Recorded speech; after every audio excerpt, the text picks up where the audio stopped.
Hai nakama, Joy Boy The Library of Nika is here. Arc Elbaf akan benar-benar dibuat menggelora tuh. Satu hal yang selalu membuat kita penasaran di sana, tuh sebenarnya pohon besar di sana itu apaan sih? Simbol negeri Elbaf sendiri atau gimana? Apakah Elbaf ini ada filosofis yang terhubung dengan Ancient Kingdom, Viking, or malah kisah Asgardian? Well, ini kabar yang memang ada hubungannya sob, perihal mitologi dan juga legendanya sendiri, bahwa perwujudan sosok dewa yang menjadi villain di awal November itu nanti adalah Loki. Jelas kan, Loki itu adalah referensi dari Asgardian sendiri dan juga penjelasan alam semestanya ada di sana. Jika kalian mengikuti kelompok rambut merah pun, Nakagami sendiri juga terreferensi dari bajak laut Viking loh. Kami jadi merasa bahwa Elbaf akan benar-benar mengesankan. Pulau ini adalah tujuan paling nyata kelompok Luffy dari kejaran para Gorosei dan menyelamatkan diri di sana. Elbaf akan menjadi rumah kepulangan dewa mereka yang legendaris itu, Sun God of Nika. Yuk kita bahas lebih dalam mulai dari sini.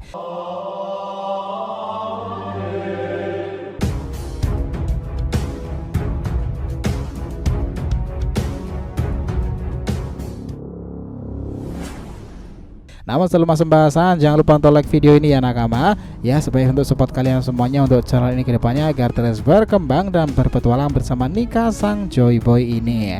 Nah jika sudah, terima kasih banyak dan mari kita mulai petualangan itu. Gini, seperti yang sudah sering kali kita sebutkan ya, bahwa Elbaf akan menjadi salah satu tempat paling indah dan kompleks di kisah saga One Piece itu sendiri. Pulau yang dianggap misterius dan itu adalah rumah bagi para raksasa yang pernah muncul selama ini. Konon dikatakan di sanalah pegunungan menjulang tinggi, lembah hijau membentang itu, sungai-sungai mengalir deras dan juga jernih. Di Elbaf karena bentuknya seperti bebatuan seperti itu, langit terlihat lebih biru dibandingkan tempat langit di peradaban One Piece. Baik dari bajak laut yang ingin sekali mengunjungi dan berpetualang di sana nih, bahkan Luffy saja dengan Usopp begitu excited parah nih mendengar pulau selanjutnya adalah Elbaf. Namun kita juga mengingatkan ya bahwa kejernihan Elbaf juga diimbangi dan kegelapan di dalamnya. Catatan sejarah kemungkinan terbesar adalah pertemuan-pertemuan mengharukan dari para bajak laut, villain besar, pohon Mother Carmel maupun aksara dari Poneglyph. Ingat ya teman-teman bahwa Road Poneglyph terakhir berwarna merah itu hanya ada di 3 tempat kan, kalau nggak Pulau Bajak Laut, Pulau Vira, dan juga terakhir Elbaf. Itu adalah kejelasan yang sudah dikatakan melalui booklet Road to Laughtale pertama kala itu. For your information nih, tambahan nakama, untuk kasus Usopp sendiri juga akan menarik karena dia itu berkeinginan dikenal sebagai seorang pahlawan yang pemberani.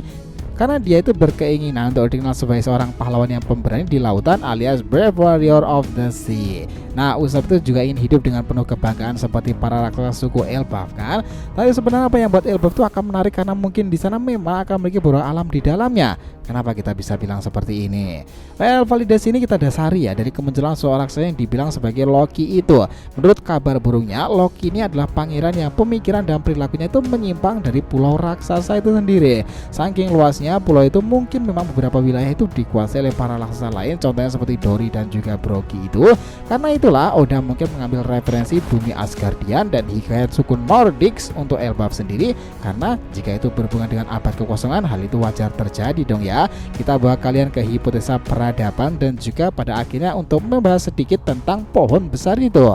Kita akan bawa kalian ke hipotesa peradaban ya, dan tentunya akan membahas sedikit informasi dari pohon besar itu. Jadi itu gini nakama, memang sepertinya akan menarik ya jika ada sebuah entitas yakni para bajak laut kuno yang sudah eksis di era kerajaan besar kan.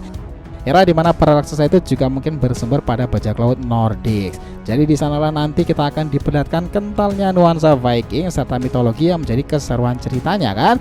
Jika kalian sempat dengar rumor-rumor pula bahwa Oda Sensei sepertinya memang menamai tokoh Akagami juga dari bajak laut Nordik itu loh yang terkenal Erik si Merah. Meski itu juga bukan salah satu referensi Viking yang digunakan Oda untuk sang sendiri satu-satunya ya. Cuman ini serasa ada hubungan pula antara sang sendiri Viking dan Elbaf serta Loki. Karena di negeri inilah para raksasa juga terkenal sebagai prajurit terkuat yang pernah ada. Sang sendiri juga erat kaitannya dengan para raksasa seperti Dory dan juga Brogy kan. Ini bakalan menarik jika Sang akan bertemu kubu Mugiwara di Elbaf sendiri dan mereka akan berkonfrontasi seperti saat kejadian movie Red-nya, dimana mereka melawan iblis Tot Mushika. Namun di Elbaf lawan yang dihadapi adalah Loki. Kita tahu ya bahwa Luffy dan juga Dory Brogy itu ada bersama dengannya, tapi di sisi lain Dory dan Brogy itu juga bersama Sang. Mereka akan sama-sama menjadi persaudaraan yang erat. Ngomongin soal villain itu sebenarnya menarik teman-teman, karena ada sumber yang mendasarinya. Kisah Asgardian Dewa Loki itu sangatlah populer. Di kisah Loki itu ada dewa keturunan yang memiliki tipu muslihat sangat tinggi. Loki seringkali dijuluki sebagai si pembawa dan pencari masalah kan. Mungkin aja ya nakama bahwa konsep Dewa Loki inilah yang diadaptasi untuk villain dalam saga Elbaf sekarang. Jika kalian ingat pula nih, dalam One Piece chapter 866 ada siluet yang menggambarkan seorang raksasa besar di sana. Itulah Pangeran Loki. Bahkan awalnya Loki sempat akan dijodohkan dengan salah satu putri Big Mom Lola kan. Mereka percaya itu akan memiliki unsur politik yang sangatlah kuat. Kita sempat singgung tadi ya, Big Mom itu sebenarnya masalahnya itu belum kelar di sana dengan Mother Carmel kan. Perjodohan itu dimaksudkan untuk memperbaiki hubungan ras raksasa dengan Big Mom sendiri. Namun sayangnya perjodohan itu gagal nakama, karena Lola itu menolak menikah dengan Pangeran Loki. Big Mom sempat ingin menggantikannya dengan Siphon, cuman siasat itu diketahui Loki dan membuatnya itu marah besar. Dari kisah Loki inilah semua itu akan berkembang lagi, dan teorinya pasti tidak akan jauh-jauh dari Elbaf dan referensi Asgardian. Seperti yang sudah banyak diteorikan bahwa sejarah Elbaf itu kemungkinan juga terhubung dengan era kerajaan besar, berkaitan dengan kru Mugiwara yang bersiap menuju ke sana. Nah, para leaker dan teoritis One Piece banyak menghadirkan spekulasi menarik. Salah satu yang paling relevan itu adalah teori tentang Elbaf bersumber dari referensi Asgardian dan alam semesta di dalamnya loh. Nah, di sini kita juga cukup yakin sejarah dunia juga mungkin akan banyak terungkap di saga Elbaf sana, apalagi Loki juga akan memainkan peran. Lalu pertanyaan sekarang, apa saja sih hipotesa yang berkaitan dengan beberapa alam di Asgard itu yang bakalan diadopsi untuk Elbaf? Nah, dari sini kita akan masuk ke hikayat mitologi yang bisa kalian dengarkan ya nakama. Oke, hipotesa pertama itu pohon besarnya itu Yggdrasil.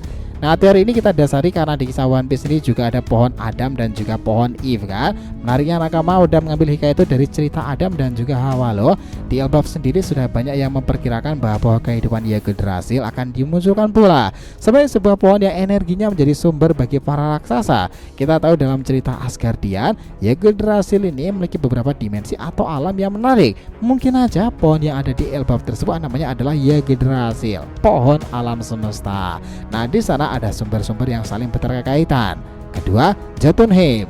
Kalau dari catatan sejarahnya, alam ini sangat mirip dengan apa yang muncul dan dihadirkan dalam cerita One Piece di saga Elbaf ya.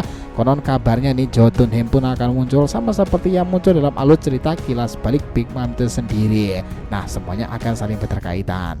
Ketiga, Asgardian. Nah, yang paling menarik, orang-orang mengira Asgard itu sudah sebuah cakrawala yang saling besar kan, tapi sebenarnya Asgard adalah bagian dari dimensi yang dimiliki pohon kehidupan besar bernama Yggdrasil itu teman-teman. Tetapi kita juga rasional aja ya, pasti latarnya bakalan ada perbedaan dari sumber-sumber medium cerita tentang yang pernah ada. Nah, di alam inilah kami rasa yang cukup yakin ya bahwa sumber informasi dari Loki dan beberapa raksasa pilihan akan banyak diungkapkan di sana, dan Dory serta Brogy akan memainkan perannya. Nah, setelahnya itu adalah Midgard. Ini adalah alam yang menjadi tempat selanjutnya yang menarik. Mungkin salah satu dari kru topi jerami juga akan ada di sana, dan semuanya akan saling berhubungan. Nah, setelah itu Nidavellir. Kalian ingat gak nakama, di Arc Dressrosa itulah suku Tontata kecil ada di sana kan? Para kurcaci sendiri.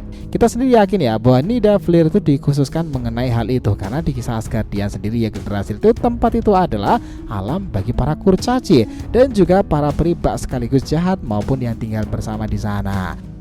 Itu bakalan menjadi menarik nih di kisahnya ke depan. Nah, meskipun informasi tentang ini masih berupa spekulasi kuat nih, tetapi emang bakalan menarik dan Elbaf itu rasional terhubung dengan hikayat Asgardian. Teori ini bakalan menjelaskan tentang banyak peristiwa dan kejadian besar lainnya yang akan terhubung di era masa lalu ke era sekarang ini. Bahkan salah satu tokoh yang begitu ditunggu-tunggu kemunculannya di sana dan akan memberikan plot twist paling mengesankan tuh tentu dong Jaguar di Saulo memainkan peran. Kisah Jaguar sudah pasti terhubung dengan Nico Robin.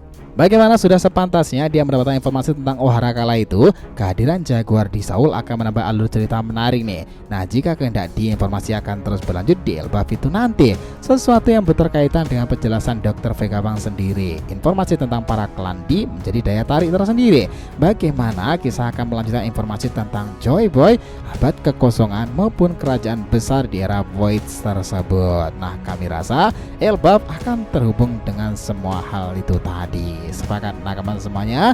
So, terima kasih ya telah menonton cerita ini sampai akhir. Jika kalian punya pendapat, langsung aja komentar di bawah dan kita akan usahakan respon, oke? Sampai jumpa di video selanjutnya nakama, dan Joy Boy Sang Nika telah kembali ke peradaban One Piece.